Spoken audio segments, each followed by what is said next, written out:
Hi everybody, Mrs. Pesic here. We're looking at section 1.1, Exploring Transformations. The objectives in this section are to apply transformations to points and sets of points and to interpret transformations of real-world data. Your vocabulary for this lesson are transformation, translation, reflection, stretch, and compression. As we go along, please complete your video-guided notes. A transformation is a change in the position, size, or shape of a figure. A translation or a slide is a certain type of transformation. It's a transformation that moves each point in a figure the same distance in the same direction. So let's take a look at example 1, which is translating points. Perform the given translation on the point -3, 4. Give the coordinates of the translated point.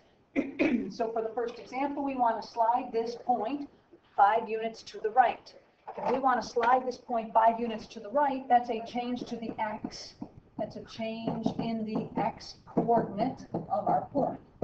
Because anything that's going right or left is going to be a change to the x. So we really want to take that ordered pair, -3, 4, and we want to add 5 to the x coordinate.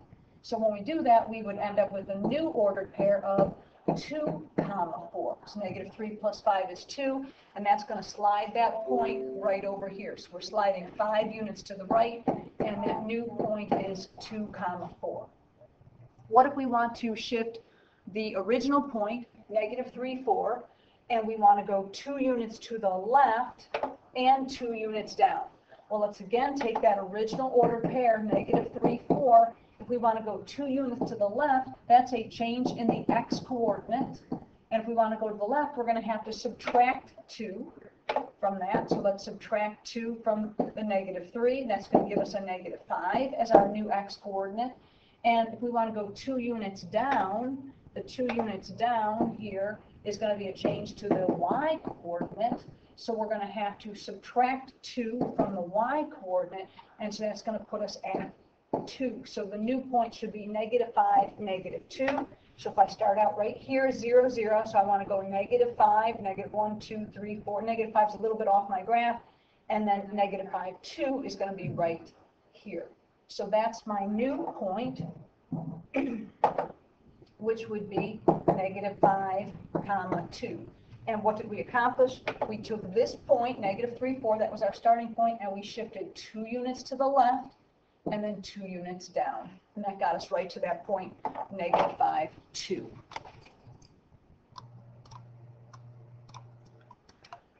All right, so notice when you translate left or right, the x coordinate changes, and when you translate up or down, the y coordinate changes. So let's focus in on these translations a little bit more. If we are talking about a horizontal translation, get my window screen up here for a little bit. We're looking just at this part right now. We're looking at the horizontal translation. Each point shifts right or left by a certain number of units. So the x coordinate is going to change. So if I have the ordered pair 1, 2, which is right here, and if I want to shift that 3 units to the right, then that new point is going to be 4, 2. Because I had to add 3 to the x coordinate. All right? And so in other words, you could think of this as x plus h. All right? So if h is positive, then we're shifting to the right. But if h is negative, it'd be like x minus something. That'd be a shift to the left. Let's take a look at an example of vertical translation. Let's say we have that same point 1, 2. It's right here. And let's say we want to shift that 2 units up. Well, that would be 2 plus 2 on the y coordinate, so that would get us to this point right here, which is 1, 4. We added 2 to the y coordinate. Again, if you're going to add something to the y coordinate, and that number that you're adding is positive, then you're shifting up. If you're adding a negative number, you're really shifting down.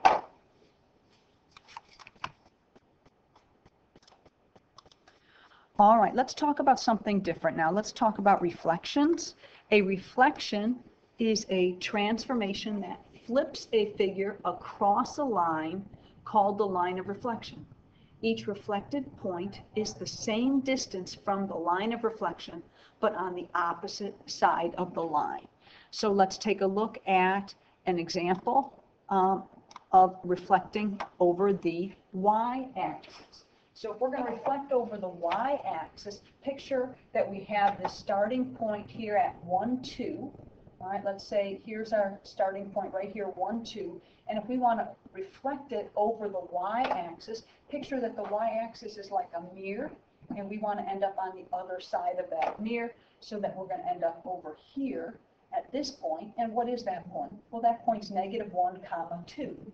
Well, what changed? Did the x-coordinate change or the y-coordinate? Well, it was the x-coordinate that changed. So when you reflect over the y-axis, it's the x-coordinate that changes. So 1, 2 went to -1, 2. As another example, let's say I started with a point let's pick this point right here. Let's say I had the point -2, -1 as my original point.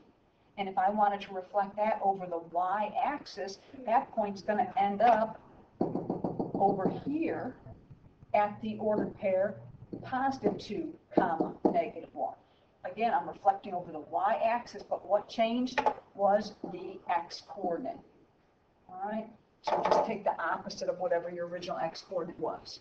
Now, what if we want to reflect over the x-axis? If we want to reflect over the x-axis, each point's going to flip over the x-axis. So let's start with the original point, let's say 1, 2, that's right here. And if I want to reflect that over the x-axis, picture that this x-axis is your mirror, and I want to end up across from it, so I want to end up down here at 1, -2. Well, what coordinate changed?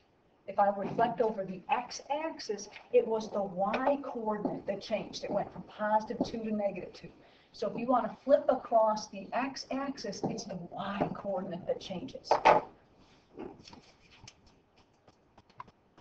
All right, you can transform a function by transforming its ordered pairs. When a function is translated or reflected, the original graph and the graph of the transformation are said to be congruent because the size and shape of the graphs are the same. And congruent is a word that you might remember from geometry. I hope you do. And so we're coming up with congruent functions, congruent shapes. They've just been shifted or reflected, but the original size and shape has stayed the same. So let's take a look at this example. We are translating and reflecting functions. We're going to use a table to perform each transformation of y equals f of x. And we're going to use the same coordinate plane as the original function. So here's our original function graphed here, right? That's this graph here, okay?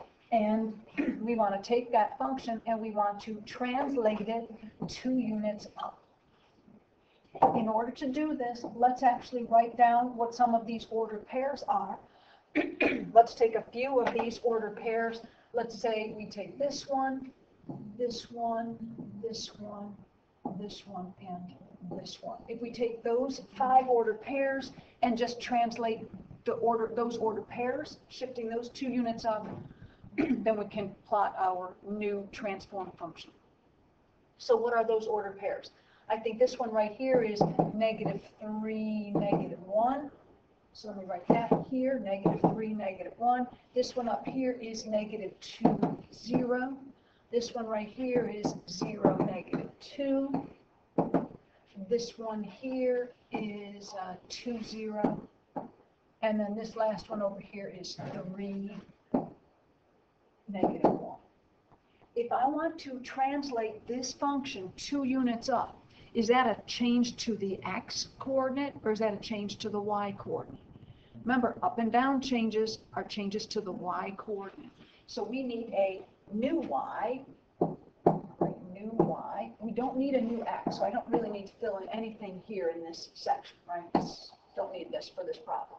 But I want a new y, and what do I want with the new y? If I want to shift 2 units up, I have to take each original y and add 2 to it. So I want to take -1 plus 2 gives me 1. 0 plus 2 gives me 2. -2 plus 2 gives me 0. 0 plus 2 gives me 2. I'm just adding 2 to all of these y coordinates. All right, and so once I have those, now I can plot the points for my translation, but I'm always going to take my x or my new x, but I didn't need a new x in this case, with the new y. So I want to now plot these points, all right? And so when I plot these, -3, 1 is going to be up here, -2, 2, 2 is right here, 0, 0 is right here, 2, 0, I'm sorry, 2, 2 is here. I'm plotting 2, 2, and now I'm going to plot 3, 1 is my last point. 3, 1 is right here. And so when I connect those points, you see that the graph looks like this, and it looks like it has been translated 2 units up. Let's take a look at this example. We want to take this same function that we had originally. It was the same function from this prior example. Looks like the same original function, but we want to reflect this across the x-axis. So let's write down those same original points again, because we're going to translate those same points. That's this point, this point, this point.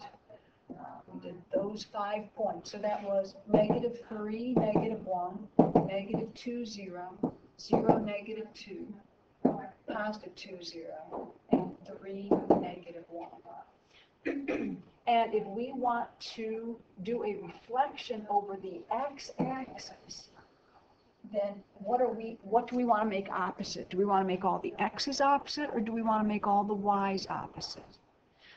Well, remember, if I want to reflect some point, I'm just going to make up a random point here, like I'll say 4, 1. If I want to take 4, 1 and reflect it over the x-axis, then I'm going to end up down here at 4, -1. What's changed? Not the x-coordinate, but the y-coordinate. So we do need a new y, where the new y is just the opposite of my original y. So instead of -1, I want +1. Instead of 0, well, opposite of 0 is still 0. Instead of -2, I want +2. Instead of 0, that's still 0. Instead of -1, I want +1. And so when we sketch this and plot these points, if I'm plotting the x here with the new y, right? And when we do that, we get these points. -3, +1 is right here. -2, 0 is still at the same spot. 0, 2 is up here. 2, 0 is here. And 3, 1 is here. And so that, when we plot that, that graph looks like this. And sure enough, it looks like a reflection over the x-axis. Okay, so now imagine grasping 2 points on the graph of a function that lie on opposite sides of the y-axis. If you pull the points away from the y-axis, you would create a horizontal stretch of the graph. If you push the points toward the y-axis, you would create a horizontal compression. So stretches and compressions, though, are not going to preserve the original size and shape of the graph. So the graphs are not going to be congruent. All right, they are going to kind of distort the graph a little bit. So let's take a look at this table that compares horizontal and vertical stretches and compressions. So let's take a look at this first box right here, where we are looking at horizontal stretches. So if we have some points on our original graph, let's say here's our original graph right here, and we take a point over here, for example, and a point over here, and we pull them away from the y-axis. Well, then our new graph would end up looking something like this. It would be horizontally stretched. How could we accomplish that? By taking like an original order pair, like 4, 0. We would have to take every x coordinate and multiply it by however much we want to stretch. So if we want to stretch it by a factor of 2, we'd have to multiply every x coordinate by 2, and we would end up with 8 comma 0. All right. What if we wanted to do a horizontal compression? That's this example down here. And if we do that, try to get this to fit a little bit nicer. So if we want to do a horizontal compression, then that's taking our original graph. Again, let's say here's our original graph, and we want to take 2 points on that original graph, but this time we want to pull them towards the y-axis. Then the new graph is going to look narrower, and it's been horizontally compressed. It's all squished in towards the y-axis. If we want to accomplish that, we would take some ordered pair on the original function, like let's say we had 4, 0, and we would have to take every x coordinate and multiply it by some number that's between, whose absolute value is between 0 and 1. So for example, if we wanted to have a horizontal compression of 1/2, we'd have to take every x coordinate, like the 4, and multiply it by 1/2. So we'd end up getting like the point 2, 0. Whereas up here, we multiply by 2, and we end up with a horizontal stretch, and the point 4, 0 ended up at 8, 0. Okay, what about if we wanted to do a vertical stretch? Well, that means that each point is being pulled away from the x-axis. Not the y-axis, but the x-axis. So if we have our original graph, let's say our original graph is right here, and we want to do a vertical stretch, we're going to take any ordered pair that we have on the graph, and we're going to pull it away from the x-axis, like this. And when we do that, we're going to end up stretching it like a piece of taffy, and it's going to end up looking narrower, still stretched out like that. That's a vertical stretch. How would we accomplish that with an individual ordered pair? Like, for example, if we have the original ordered pair on our parent function right here, 0, 4, and we wanted to vertically stretch this by a factor of 2, we'd have to change the y-coordinate. So we'd have to multiply every y-coordinate by 2.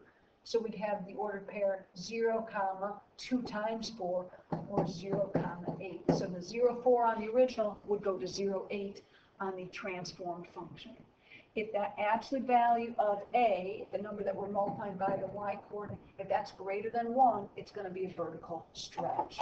What if that number was between 0 and 1? Well, then we would be pulling all the points toward the x-axis, and we would end up with a vertical compression. So if we take every y-coordinate, like on our original graph, for example, and we take them all and we multiply the y-coordinate by something so that we're ending up pulling it towards the x-axis, then it's going to be a vertical compression. So you would have to change the y-coordinate. So if we took that same original ordered pair, let's say this point right here was 0, 4, and we wanted to do a vertical compression of 1/2, we'd have to multiply that y-coordinate by 1/2. And we would end up with this new point at 0, 2. All right, so that is how vertical and horizontal stretches and compressions work. All right, let's take a look at this example. We're stretching and compressing the functions. Use a table to perform a horizontal stretch of the function y equals f of x by a factor of 3. Graph the function and the transformation on the same coordinate plane. Okay, so in this case, let's take our original points, and let's just pick a few of them. Like, it looks like we've got a nice point here, and that looks like -1, 3. And this looks like maybe 0, 0 right here. And it looks like it's kind of curves around and ends up here at 2, 2. And let's just take maybe one more point, like 3, 2. We don't need all those rows. All right. And we want to do a horizontal stretch by a factor of 3. So that means we need to change what? The x-coordinate or the y-coordinate? Well, if it's a horizontal stretch, then we need to multiply all of the x-coordinates by 3. So we're going to go in and we're going to have a new column for a new x. All right, and we've got to take every x and multiply it by 3. So I'm going to have, instead of -1, I'm going to have -3. 0 times 3 is still 0. 2 times 3 is 6. 3 times 3 is 9. I don't need to do any kind of change to the y, so I don't need this column here. And I'm going to plot my new x and my y. So when I plot those ordered pairs, that's going to look like this. -3, -3, 3 is right about here. 0, 0 is still here. 6, 2 is here, and 9, 2 is off my graph, and you can see it's heading out this way. So when I connect those points, the new graph looks like this. It's been kind of, you can see that it's been horizontally stretched from the original graph.